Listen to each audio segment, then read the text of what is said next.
ஒரு புகழ்பெற்ற வாசகம் உண்டு. ஒருத்தனுக்கு உதவணும்னா, தினசரி அவனுக்கு மீன குடுக்காத, அவனையே மீன் பிடிக்க கத்துக் குடு அப்படிங்கிறது ஒரு ரொம்ப ஃபேமஸான ஒரு வசனம். அதுபோல தான் நெறைய பேருக்கு நெறைய பிரச்சனைகள் இருக்கு.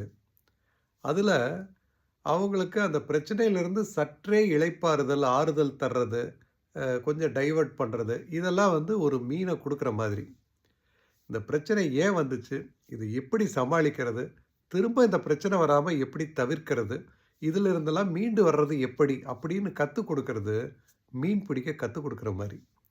ஆக இந்த 2ல எதுக்கு நம்ம அதிக ஃபோக்கஸ் குடுக்கணும் அப்படின்னு நம்ம தெரிஞ்சுக்கிட்டு, வெறுமனே இந்த மீன குடுக்குற மெத்தேடுல இருந்தெல்லாம் கொஞ்சம் விலகி வந்து, மீன் பிடிக்க கற்றுக்கொள்ளும் மெத்தேட நாமும் கற்றுக்கொண்டு மற்றவர்களுக்கும் கற்றுக் கொடுப்பது ஒரு சிறந்த சேவை என்று நான் நினைக்கிறேன். நன்றி.